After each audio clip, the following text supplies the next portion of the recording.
Igneous rocks classification. As you probably know, all igneous rocks form from the cooling of magma or lava, which is simply magma at the surface. If they all form the same way, then why do all these igneous rocks look so different? And how can you tell them apart? One reason that rocks differ is because the rate at which the magma cooled may differ. If the magma cools deep underground, large crystals can form. If, however, they come to the surface, they'll cool quickly. The crystals will not have sufficient time to grow large, so volcanic rocks have smaller crystals than do rocks formed deep underground. The cooling rate results in one of the most important properties used to distinguish among igneous rocks: the texture. If lava cools quickly, then no crystals have time to form, and the texture is glassy. If it cools quickly, as it would in volcanoes, small crystals can form, and the texture is aphanitic, also known as fine-grained. If, however, the magma cools slowly underground, the crystals that form are large enough to distinguish, and phaneritic, or coarse-grained, rocks form. If, however, the cooling magma has lots of volatiles such as water in it, this would happen at subduction zones, then it can form really large crystals, and the result is a pegmatite texture. Well, let's look at obsidian, a glassy rock with no crystals at all. It's volcanic glass and even breaks the way glass does, with conchoidal fracture. Any magma that cools so quickly that no crystals form is obsidian, regardless of the kind of magma. Rhyolite is a good example of an aphanitic rock. Although you might see a speck or two, you really can't distinguish among the different minerals in the rock because they're too small. It's easy, however, to see the different minerals in granite, a common phaneritic rock, which cools deep underground. And here is a granite pegmatite with its huge crystals of quartz, feldspar, mica, and hornblende. These three rocks have different textures and therefore have different names. However, they differ only in their grain size. They have the exact same minerals in them because the magma that produced them was felsic. Fel for feldspar and SiC for silica or quartz. Felsic magma creates rocks with minerals that are not very dense and are usually light in color. Another kind of magma would be mafic, which contains a lot of magnesium and iron. Mafic minerals tend to be dark and more dense. The rock on the left doesn't have any visible crystals. It's basalt, the most common rock of the ocean crust, and it is aphanitic or fine-grained. The rock on the right is gabbro, also mafic, but it cooled slowly, so it is phaneritic. A magma that's neither light nor dark is appropriately called intermediate, and sometimes even andesitic, after the rock on the left, an aphanitic rock formed, as you might guess, in the Andes, which are volcanoes.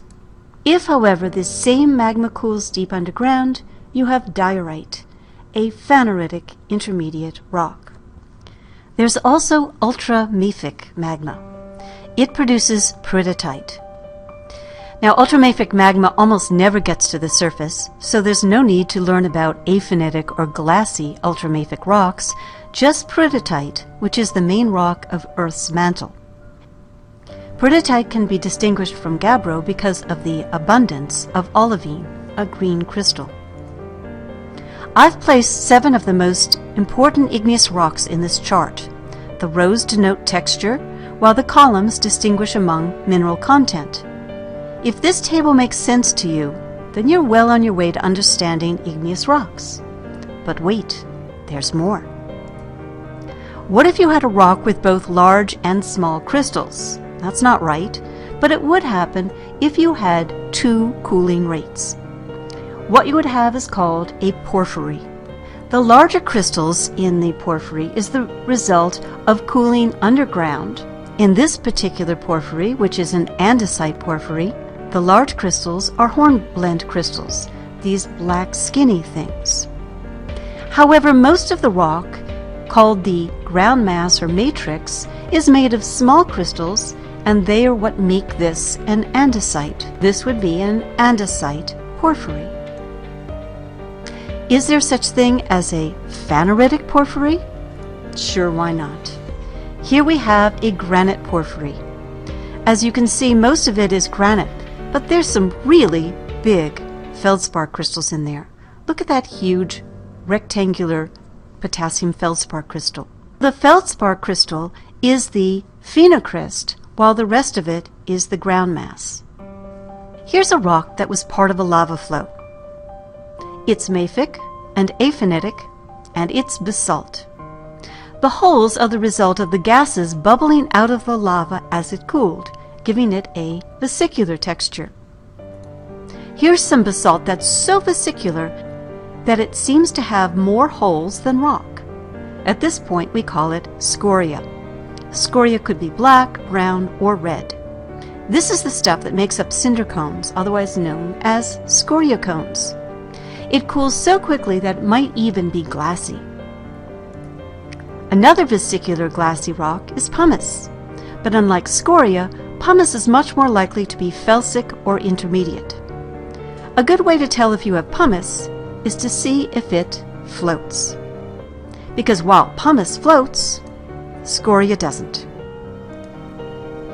Both scoria and pumice can be injected into the air by volcanoes.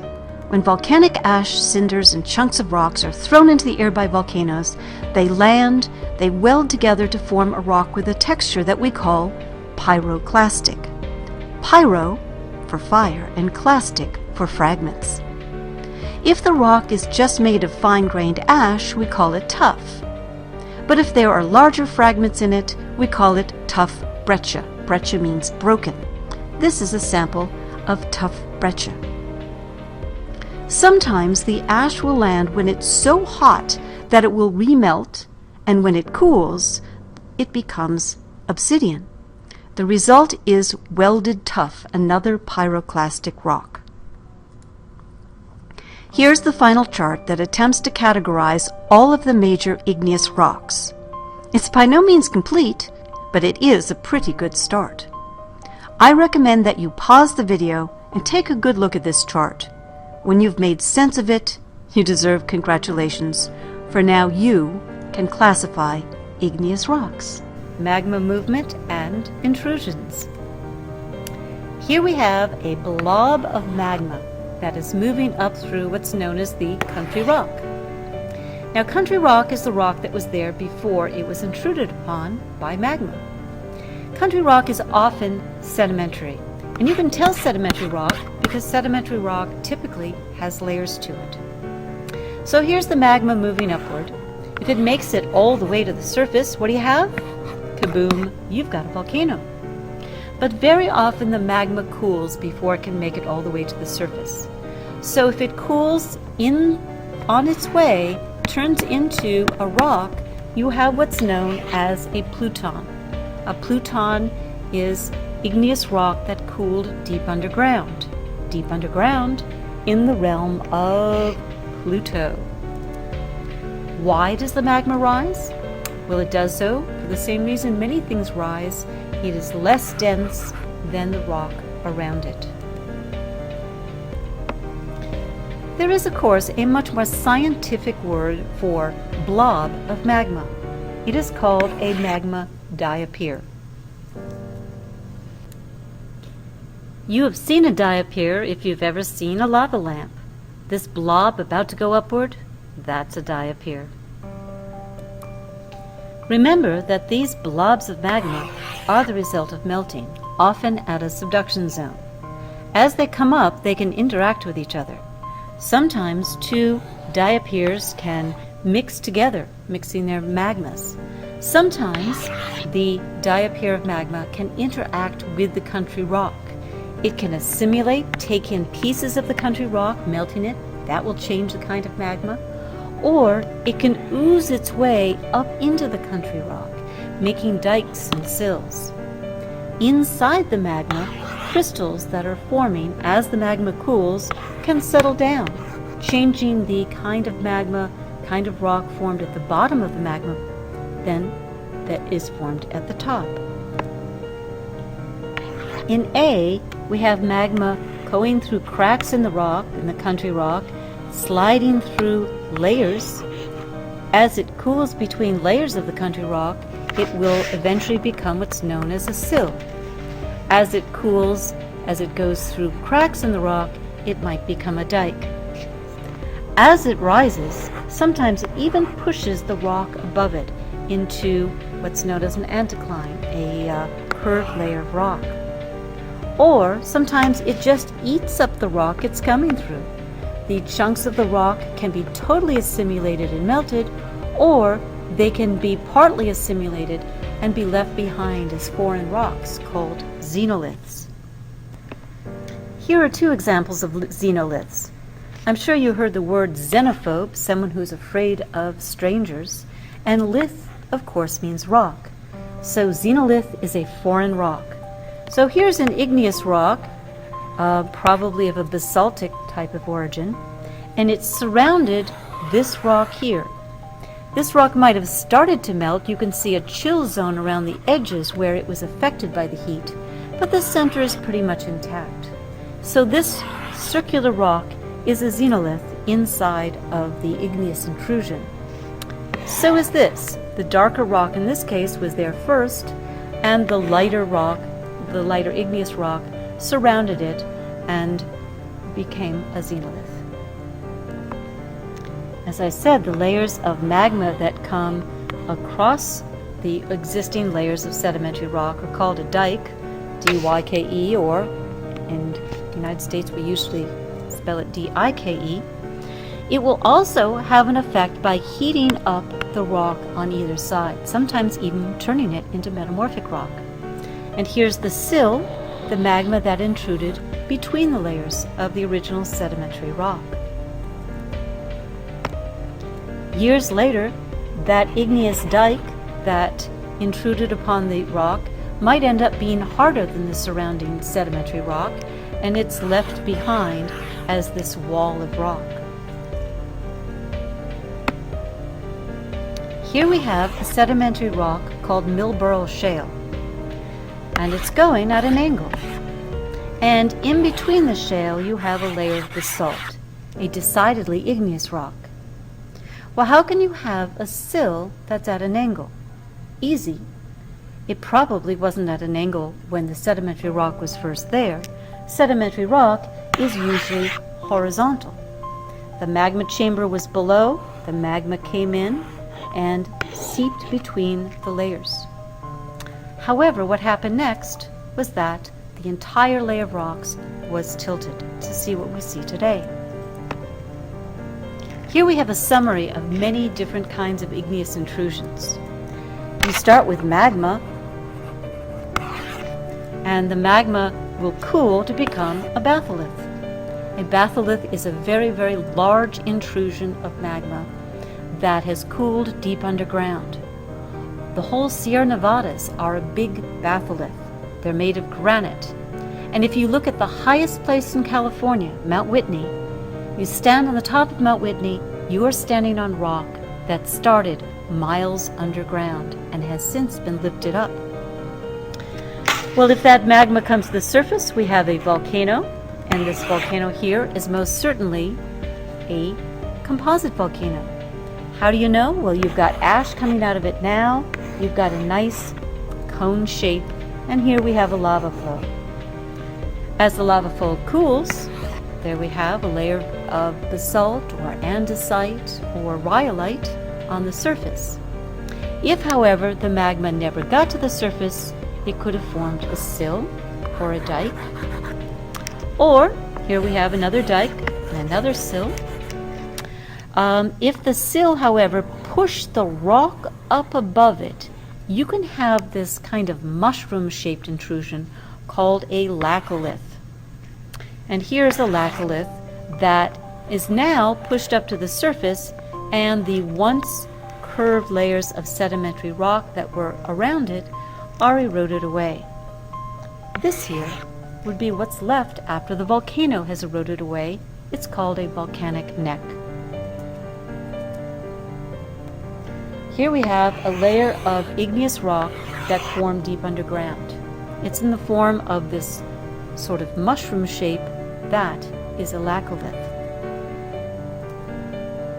Next, we have another laccolith. It's simply more eroded than the one previously. This is a beautiful intrusive feature. It's called shiprock because at a distance it looks like a big sailing ship sailing across the desert. This rock, which is huge, these are roads, is what's left of a volcano after the rest of the volcano has long since eroded away. The center of that volcano was hard magma turned into hard rock, and radiating out of that volcano there were dikes, and those dikes can still be seen coming out of shiprock. Here's another picture at a greater distance. You can see the volcanic neck and the dikes radiating out. The beautiful rock that sits in the center of Morro Bay is an old volcanic neck. Here's an intrusive feature. I hope you recognize Devil's Tower. Devil's Tower could have been a volcanic neck, but was most likely a stalk, that is, magma coming up from a batholith that probably never made it to the surface. But it made it far enough so that it cooled, and as it cooled, it created columnar jointing. Either that or it was formed by a very big bear scratching.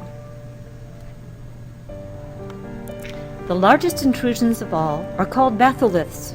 No, I'm not lisping. It really is a batho, which means deep, and lith, which means rock. All of the granite of the Sierra Nevadas, including Yosemite National Park, formed deep underground over a subduction zone back in the Jurassic. All of the volcanoes from that subduction zone long since gone, but the granite has been lifted upward, and we see them exposed here in Yosemite National Park. So how did this form? You're looking at a rock layer. There's a rock hammer to give it scale. What formed first, this darker rock or the lighter rock? Well, the clue is that you can see sort of flow lines here, and this lighter rock is igneous, while the darker rock is not. So the darker rock was there first, and the lighter rock flowed around it, turned into an igneous rock, leaving the dark rock behind as a xenolith. What's that? That is a volcanic neck. How about this? This rock right here looks like granite to me, but what about this oval blob? The granite surrounded the blob, and the blob, instead of getting totally assimilated and melted, just is left behind once again as a xenolith.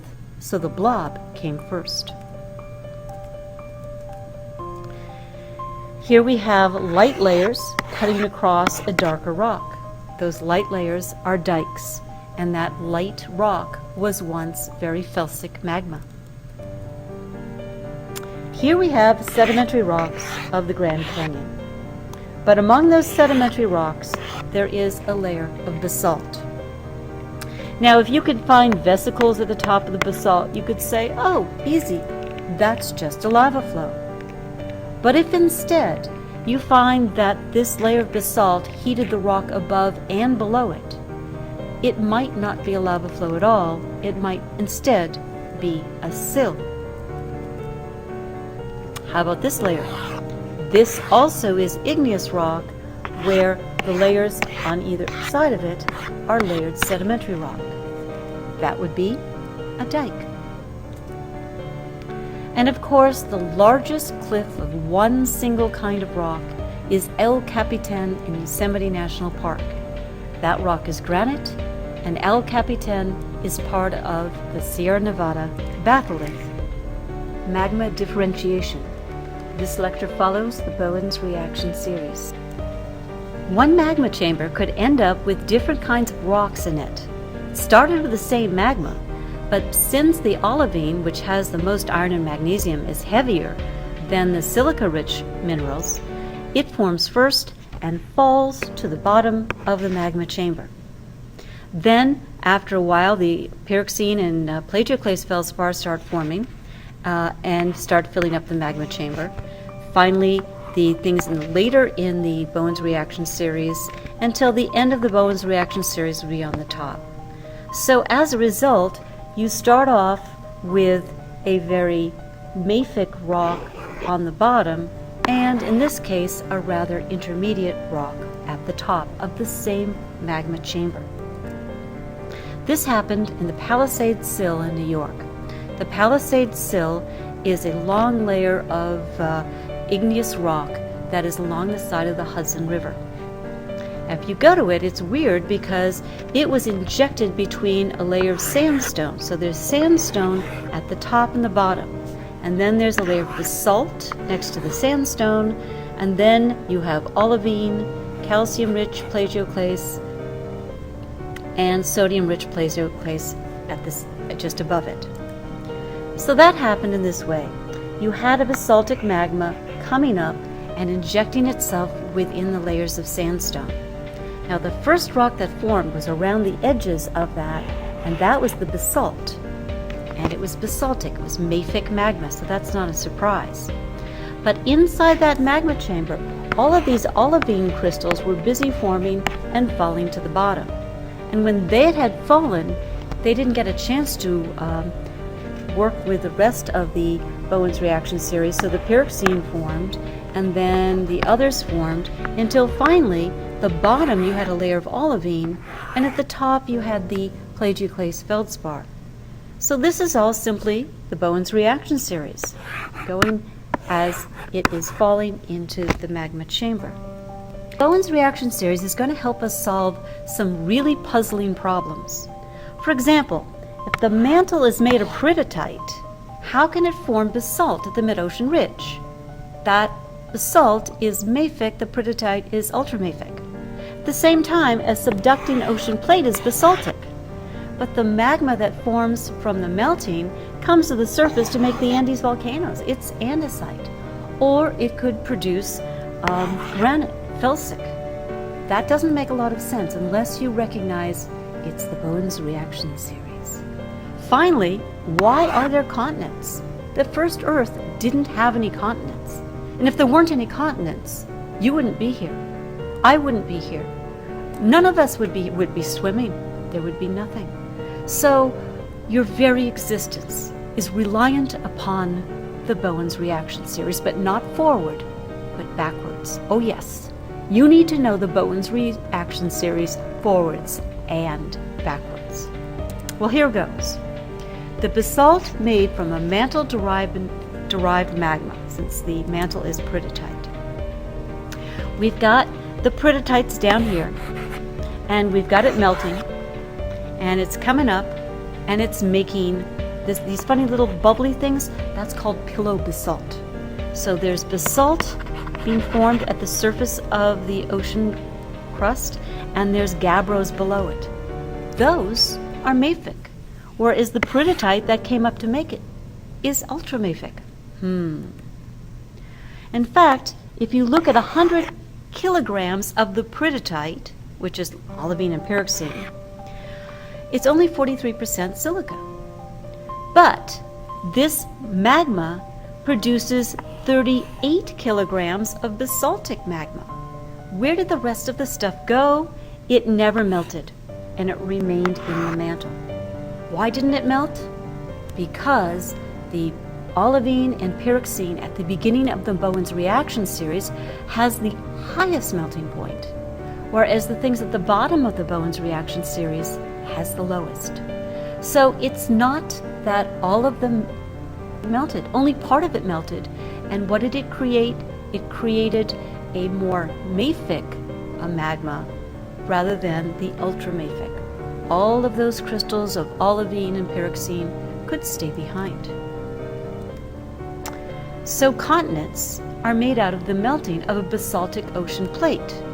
But the fact is, the whole plate didn't melt. It only partially melted.